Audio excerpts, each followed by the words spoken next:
Eu faço muita ligação com os carros que vocês guiavam aqui e com o improviso que vocês tinham que fazer, às vezes com 140 cavalos, para andar na frente de 400. E tinha que se virar. Como era isso, Birdi? Bom, em primeiro lugar, olha, o carro que eu tenho uma memória mais forte é o DKV da minha 1061. Nossa, esse é imbatível. Aquele carro era foi fantástico. Por esse. quê? Porque ele era o primeiro carro nacional praticamente, né, que começou em competição.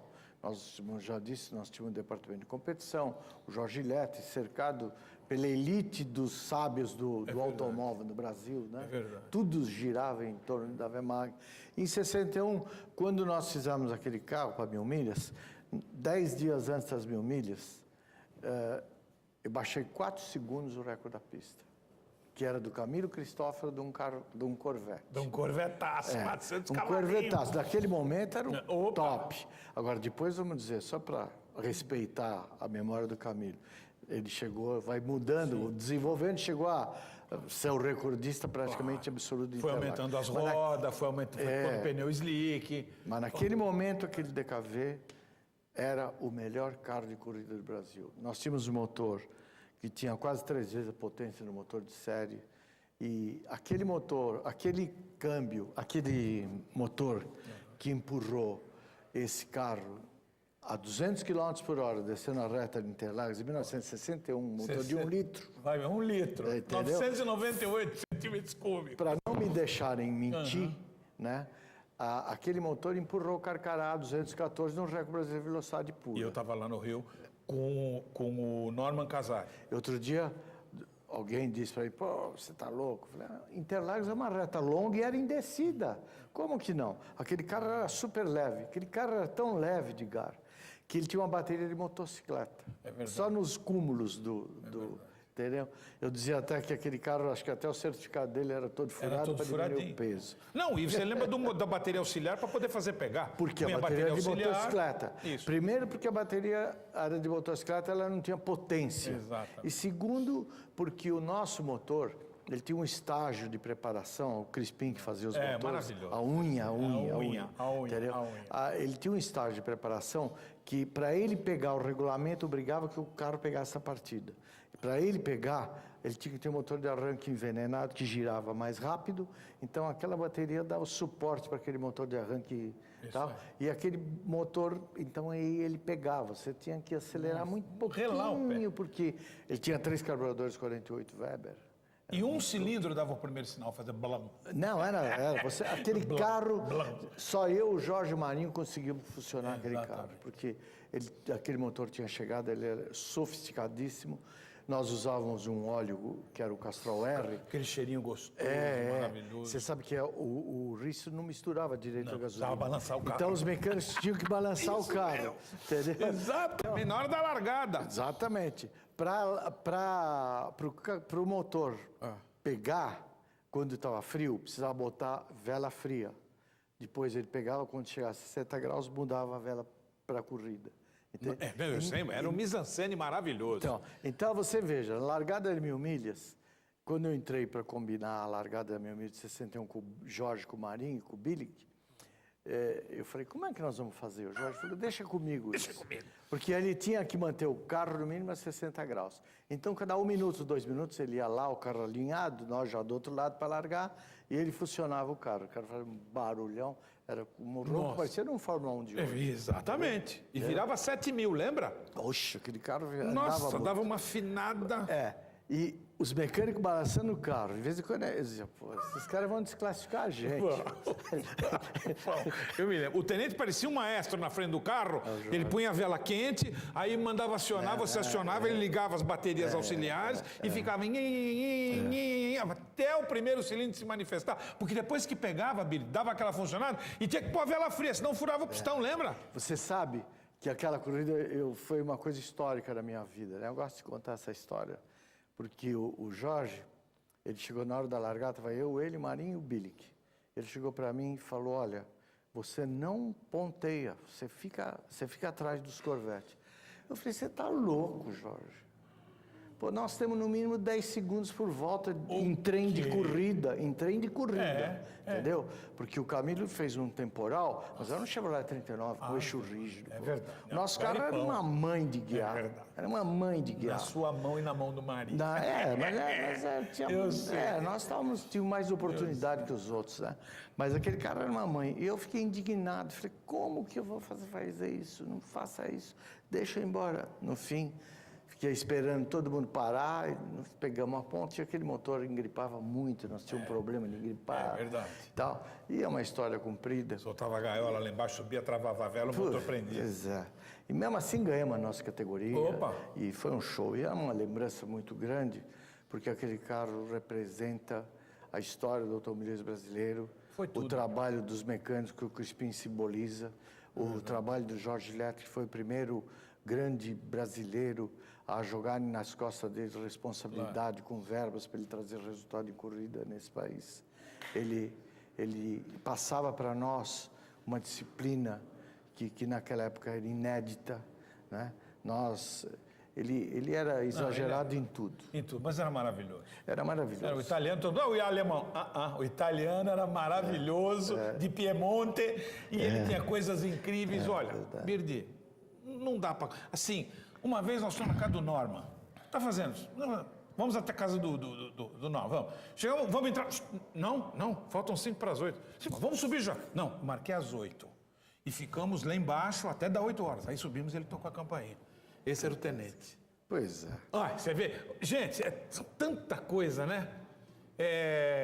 A Bia tá brigando comigo. Até na hora do meu break. Você vê, senão eu fico... Daqui a pouco da meia-noite eu tô aqui contando história com o Birdi, mas Bia não briga comigo, não. Deixa eu mandar um abraço para alguém aqui. Joaquim San, grande amigo lá da Mercedes, lá da Daimler Chrysler. Joaquim, um grande abraço, saudades, tantos anos nos vemos, trabalhamos juntos uma época maravilhosa lá na Mercedes. Que bom novamente te encontrar por aqui, Joaquim, um grande abraço a você. Eu volto já que o Billy tem muito mais coisas para contar e eu tenho umas fotos que eu quero mostrar para você. Será que dá tempo para tudo isso? Tem que dar, nós temos que dar um jeito. Até já. Race TV, mais emoção em motorsport. Eu já volto.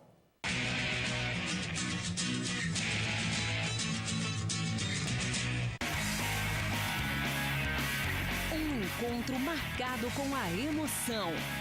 A transmissão das competições mais eletrizantes e o compacto com qualidade técnica sem igual estão na programação da Race TV. O compacto das provas com a narração de Edgar Melo Filho no Compacto Race. Como funciona o carro? Informação com dinamismo e credibilidade. Um jornalístico diferente. O motor a álcool sempre é mais forte que o motor a gasolina. Com reportagens exclusivas, onde as novidades correm sem limite de velocidade. Um domínio que faz lembrar de um grande mestre das pistas. Os fatos e acontecimentos que cercam o universo dos motorsports você encontra no Race News. A emoção da velocidade o aguarda. Acompanhe ao vivo a temporada 2009. Fórmula 3. GT3 Brasil. Pickup Racing. Arena Cross. Copa Vicar. Somente na Race TV.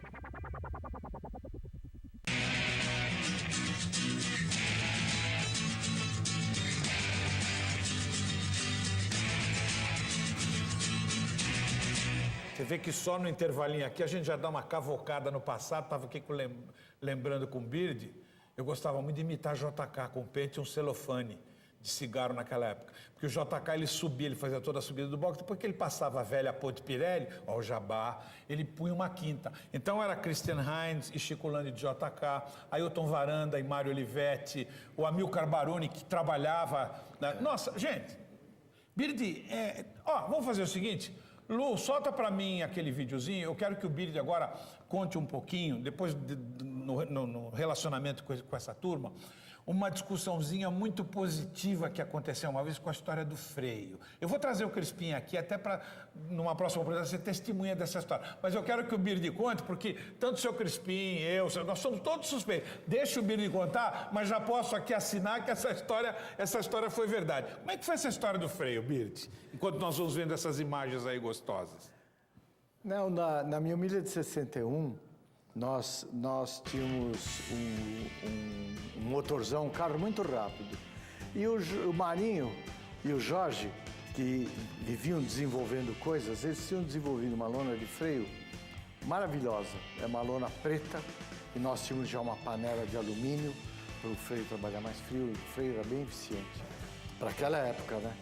Mas acontece o seguinte, o Jorge, uma semana antes, me falou que nós íamos ter que trocar os freios no meio da 1000 milhas, que aquela lona freava muito, mas gastava muito. E eu fiquei indignado, falei, pô, mas a gente quase não usa freio nesse carro não precisa de freio, pô. Esse carro anda tanto que nós não vamos precisar de freio. Vamos usar a lona de série. Mas acontece que o compromisso do Marinho, do Jorge, o pessoal da Ferodo, que deve ter deixado os caras loucos para desenvolver aquela lona de freio, era uma coisa de louco. E esse freio é que eu falei até a última fase da vida do Jorge, que eu dizia para o Jorge que o carro da 1061 andava muito mais do que ele imaginava. Por quê? Eu falei para eles que, já que ia trocar o freio no meio da corrida, eu tinha combinado com o Crispim e com o Jorge que o Crispim ele tinha cronometrado o tempo de trocar o freio. E ele e o Milton Mastiguinho, um japonês chamava Ikedo. Nossa, que era um monstro. E tinha um outro cara também, acho que era um tal de Antônio, se eu não me engano. Eram os nossos pequenos. Ia 2 de cada roda, e aquilo ia demorar 6 minutos, 7 minutos. Aí eu falei pro Crispim, mas pô, não é muito. Ele falou, se eu conseguisse sem a luva, o tempo cai pela metade. Eu falei pro Jorge, Jorge, faz o seguinte, no meio da corrida, a hora que for trocar os freios... Ó o Birdi! Você me avisa 3 voltas antes, que eu te juro que eu não ponho o pé no freio desse carro, entendeu? E assim foi. Você está louco? Você está louco? O Crispim está louco! Ele falou que estava certo. Agora, ele não imaginava que aquele carro andava. Por isso que eu digo que ele não sabia o que o carro andava. E ele falou, não, tudo bem, tal. Acontece o seguinte, que eu me esforcei naquelas 3 últimas voltas, eu recebi o aviso do box, me esforcei, me atirei mais nos lugares onde eu podia me atirar, que não tinha nenhum mérito, que o carro era uma mãe para guiar, e o tempo ficou igual. Então, eles vendo aquela planilha, o tempo igual, quando eu parei no box para trocar o freio, estava todo mundo com aquelas luvas até aqui de amianto. De amianto, um negócio que prendia os dedos. Eu falei pro Crispim, tira essa luva, tira essa... Aí eles botou saliva. Não saiu nada? Não saiu nada. Aí começou, o Crispim olhar para minha cara, ele e o Milton em cada... Você é maluco? Eu dizia, você vê, vocês não têm noção do que aquele carro andava. E não tinham mesmo. O Marinho é um sujeito que foi o maior acertador, o homem que mais entende de desenvolvimento que eu conheci ao longo da minha vida. Sem dúvida. Você precisa trazer o Marinho. Não, vou trazer o Caipira correndo você aqui. Tem que trazer o Marinho. Eu achava lindo comparar você e o Marinho em Interlagos, depois você e o Marinho em Piracicaba, como vocês se alternavam. Eu achava aquilo maravilhoso, produtivo. Como a Vemag acertou em cheio, tem um piloto certo para cada circuito, isso era raro. É verdade.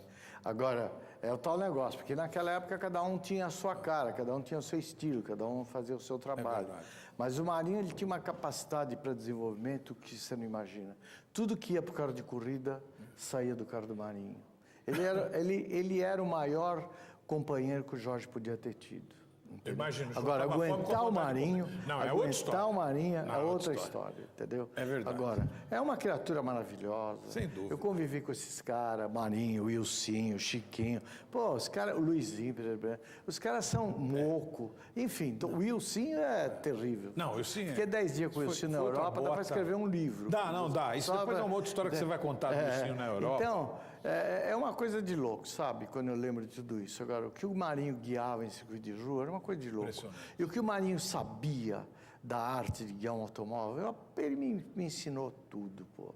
Eu tive muita sorte, sabe? Deus foi muito, meu anjo da guarda é um mestre, sabe? me protegeu ao longo de toda a minha vida. Diziam que eu ia morrer. Você vai morrer, eu nunca morri nada. Estou inteiro aqui, entendeu? Somente na cavalhada no final daquele subidão com aquelas curvas com de 13 alta, libras com no 13 pneu. libras o pneu com o Bernardino espumava. Não, o Bernardino, pior não é isso. Vocês contaram pro Bernardino um dia? Olha, eu contei. Que o Tenente não queria contar. O Bernardino não pode saber disso. Não, é verdade. que Porque foi? o Jorge falou que... Que você parava e ele não te deixava descer do carro, não é isso? Não, o Jorge acertou o carro e ele não me dizia o que ele estava fazendo. Ele queria que eu ficasse lá e não me dava informação. Nem ele, nem o Marinho, que era outro maroto, entendeu? E tinha uma curva de uma descida muito longa. Isso. No final daquela descida tinha uma curva de alta, que daria para fazer pé embaixo, mas estava muito difícil. Então, essa aliviadinha que dava um prejuízo, porque depois vinha uma subidona. Com árvore, casa e poste do lado, viu, gente? Só lembrando. Subidona, Isso. com uma curva direita que tinha um buraco, que tinha uma casa, um monte de gente carreu dentro daquela casa e cheio de eucalipto, né? Isso mesmo. Teve até um amigo nosso no DKV que teve um acidente muito feio lá. Mas aí, para aquela curva dar para fazer pé embaixo e não perder o embalo para a subida, eu estava com 13 libras no pneu. Você é louco para pegar os termos do Flávio Delmese, que guiava muito. Flávio era de lá, né? Flávio era um barbaridade. Nossa. Lá na terra dele, então com os puxa-saco dele em volta Nossa. dele, ele estava... Mas bate! Mas bate! Pois é. Mas eu andava agora... altinho na mão dele, tchê. Pois é. Nossa. E agora eu fui contar essa história pro Bernardino, outro dia, nos 80 anos da Pirelli, que teve uma festa e tal. Eu falei pro Bernardino, ele falou, não tinha problema nenhum, Bird. Eu falei, nossa, eu estava um pouco atrasado essa informação. Você já tinha quase matado. Isso é uns 40, 50 anos atrás. Você já quase tinha me matado. ajudado. Quando você falou que eu tinha turado, fez cair todas as tuas obturações. É verdade, porque o Bernardino ele ficava com a gente em Interlagos, porque a Pirelli é que permitiu que no Brasil se fizesse corridas longas em Interlagos. Não sei se você sabe disso. Quando o Wilson começou a fazer 1000 milhas, um pneu normal, num DKV, ele dava 15 voltas. Stelvio. Então a Pirelli fez um composto. Exatamente. Tá? Eu andei de Stelvio. Composto. Tinha que lavar o durava pneu, 25 esfriar. voltas, que era o que durava a gasolina. É verdade. Entendeu? Olha. Então o time nosso era 25 voltas. Então, para esse pneu ser desenvolvido, nós ficamos dias e noites lá em Interlagos. Por isso que dizem que eu andava muito bem na neblina, porque eu era o único piloto que andava na neblina. Marinho, quando tinha neblina, não queria nem chegar perto do carro, entendeu? Então, como aquele carro tinha que parar, e também eu me dava conta que no dia da corrida ia fazer neblina, eu era o único que andava na neblina. Então eu andava, decorava aquilo na neblina, que é totalmente diferente do que com visibilidade, né? Então, poxa, era uma festa o dia que fazia neblina para mim. Quando fazia neblina em corrida longa, era uma maravilha. E tem de história para contar dessa história da neblina, a história do botãozinho que fazia frio. Vocês veem como o tempo é pequeno? Porque a Bia já é a minha feitora, ela já está lá, eu já tenho que chamar um break. Então, e aí eu já estou ficando triste porque o programa já vai acabar. Eu já tenho que mandar também um abração para o Rogério Golfarb, lá da Ford. Rogério, um grande abraço, viu? E a você. Mas... nós daqui a pouco voltamos para o nosso último bloco, mas eu já vou prometer para você. O Bid vai voltar aqui para contar outras histórias gostosas. Tem muita coisa, temos da Willys ainda. Nossa. E depois tem na época que o Bid ainda chegou a pegar os pneus grandes. Hoje foi só um ensaio. Vamos deixar isso aqui por um trailerzinho, tá bom? Eu já volto. Race TV, mais emoção em motorsport para você. Até já!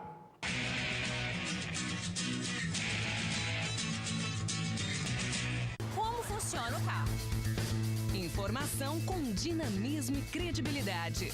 Um jornalístico diferente, O motor a álcool sempre é mais forte que o motor a gasolina. com reportagens exclusivas, onde as novidades correm sem limite de velocidade. Um domínio que faz lembrar de um grande mestre das pistas. Os fatos e acontecimentos que cercam o universo dos motorsports, você encontra no Race News. A emoção da velocidade o aguarda. Acompanhe ao vivo a temporada 2009. Fórmula 3. GT3 Brasil. Pickup Racing. Arena Cross. Copa Vicar. Somente na Race TV. Os carros dos sonhos. As máquinas que habitam a imaginação de quem é fã de motorsports. A mais charmosa categoria de Gran Turismo do automobilismo nacional, mais perto de você. A temporada 2009 de GT3 Brasil, você acompanha aqui na Race TV.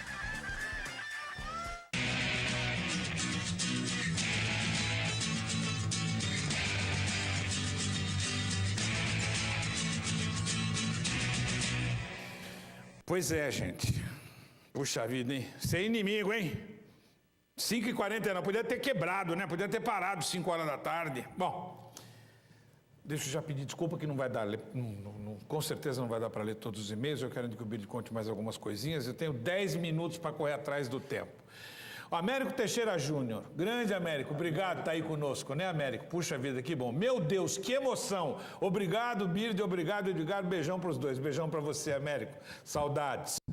O nosso Dair Costa também está mandando um e-mail aqui querendo saber a história da luzinha de freio, como é que era. O Dair, na próxima vida do Bird, ele vai contar essa e outras passagens muito interessantes, que tem cada uma que... Ainda bem que ele está aqui, o Crispim está aí para confirmar, o Marinho está aí, o Luizinho, grande Luizinho que está nos assistindo. Um beijão, Luizinho Pereira Bueno, um beijão para você, para o Cardim, que está mandando um grande abraço para o Bird, mandou avisar que o Luizinho está assistindo pela internet, assim como o Ronaldão e toda a galera. Olha, um beijão para todo mundo. Luizinho Pereira Bueno, benção. Esta dupla aqui, você e esse, meu Deus. Lembra da carona que você deu para aquele moleque chato do hotel lá para Barra da... Pois é, aquele moleque chato tá aqui, né, Luizinho? Aprendi com vocês, viu? Vocês foram grandes mestres, viu? Bom, o Afonso Roberto Edgar está entrevistando simplesmente a lenda viva do nosso automobilismo. Não perco isso de jeito nenhum. Grande abraço para o Bird. Obrigado, Afonso Roberto. E Humberto Roberto, será que é da família ou não? Como é gostoso ver e ouvir dois grandes ídolos meus, né, ao qual eu os admiro e também aprendi tudo que sei por esses dois grandes pilotos. Grandes saudades. Um grande abraço, Roberto Filho. Robertino, tchau, tanti piacere. Preciso ir na 13 de maio dar um tapinha no beiço aí, porque o rango aí é bom, hein?